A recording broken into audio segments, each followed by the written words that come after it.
কেননা কোনো কিছু হয়েছে, আর তা লাবণীর মনে প্রচণ্ড আঘাত এনেছে।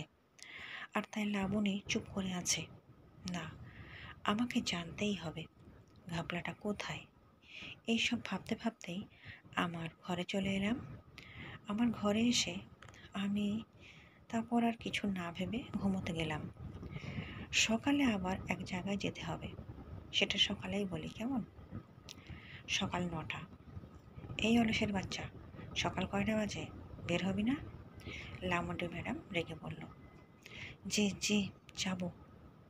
চল তাহলে। জি চলুন। তারপর আমি গাড়ি নিয়ে বের হয়ে গেলাম। কোথায় যাবেন তা আমাকে বলতে হলো না, কারণ ম্যাডাম তার প্রতি ছুটির দিন যান সেই জায়গায়। আসলে সেই জায়গাটা হলো একটা বাড়িতে। আমি জানি না কেন, তবে যখন আসেন তখন ঠিক থাকে, আর যখন বের হন তখন চুল ঠিক থাকে না। আর তখন ম্যাডামের চেহারা দেখলে মনে হয় সে খুব ক্লান্ত, খুব কষ্ট করে এসেছে। চলে আসলাম। ম্যাডাম বের হয়ে চলে গেলেন। আমি বাইরে বসে আবার সেই ভাবনায় ভাবতে লাগলাম, ম্যাডাম কেন আসেন এই জায়গায়? 5 মাস ধরে নিয়মিত আসছেন।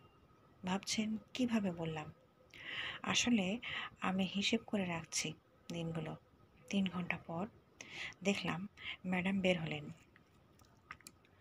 আজও সেই একই ভঙ্গিতে, কিন্তু আজ যেন একটু বেশি ক্লান্ত। আজ একেবারেই হাঁটতে পারছে না। আমি বুঝতে পারছি না কিছু। ম্যাডাম গাড়িতে এসে সোজা বসলেন। তারপর বললেন, তাড়াতাড়ি বাসায় চল, খুব খারাপ লাগছে।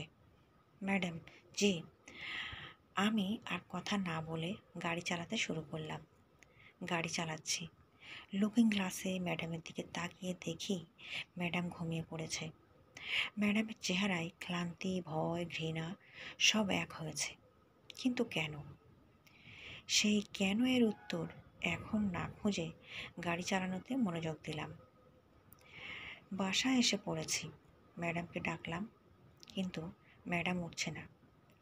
কিন্তু গায়ে হাত দিলে তো থাপ্পড় খেতে হবে। ধুর, যা হবার তা হবে। আগে ডেকে নিই। ম্যাডাম, ও ম্যাডাম, উঠুন, বাসায় চলে এসেছে তো? হালকা ধাক্কা দিয়ে বললাম। ম্যাডাম নড়ে উঠল। তারপর হালকা হালকাভাবে চোখটা খুলল। আমার দেখে মনে হচ্ছিল চোখ দুটো খুলতেও খুব কষ্ট হচ্ছিল। অনেক কষ্টে বললে, আমাকে কোলে করে নিয়ে আমাকে একটু আমার ঘরে দিয়ে আয়, আজ আমার খারাপ লাগছে, প্লিজ। অনেকটা মিনতির স্বরে।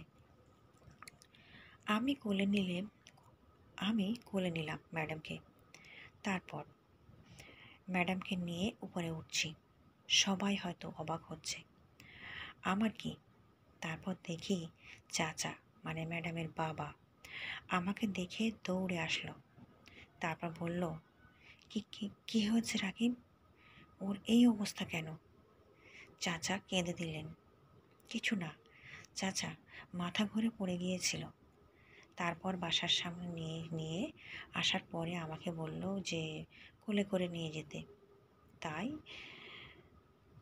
বুঝেছি, আমি ডাক্তারকে আসতে বলছি, তুই ওর কাছে থাক। আচ্ছা।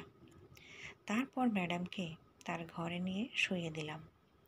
মুখটা কত কিউট লাগছে, কিন্তু কষ্টের ছাপ বোঝা যাচ্ছে। আমি কিছু বুঝতে পারছি না। মহিলা ডাক্তার আসলো। তারপর ম্যাডামকে দেখলো। ম্যাডামকে দেখার সময় ডাক্তারের চোখগুলো এমন হয়ে গিয়েছিল যেন কি না কি দেখছে। তারপর চাচাকে বলল, ভাই, আমার সাথে তাড়াতাড়ি বাইরে আসুন। জি চলুন। তারপর চাচা আর ডাক্তার চলে গেল। কিছুক্ষণ পরে চাচা এলো, বেশ গুরুগম্ভীর চেহারা নিয়ে।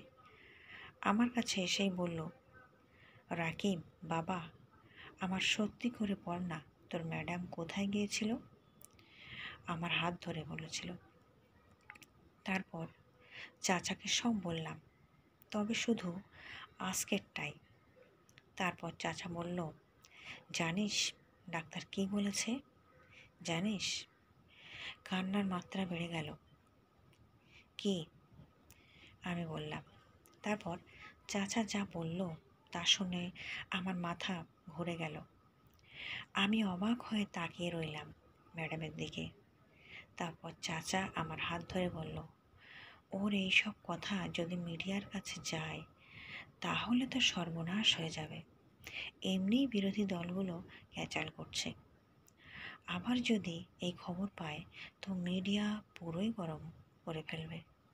ভয় দ্বিধা মিশ্রিত কণ্ঠে আমি একটু ভাবতে লাগলাম। তারপর চাচাকে বললাম, আমি আছি তো চাচা, টেনশন নেই, ভরসা রাখুন আমার উপর। তোরার সাথেই আছি, আমার মেয়েটাকে সুস্থ করে তোল, আল্লাহর উপর ভরসা রাখুন। তুই লাবণীর কাছে যা, আমার কাজ আছে, আমি আসি। আচ্ছা চাচা, এই বলে চাচা চলে গেল।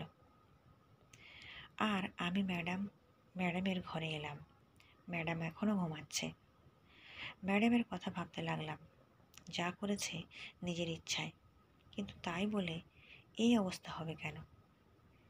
তার মানে কিছু সমস্যা আছে, জানতেই হবে সমস্যাগুলো।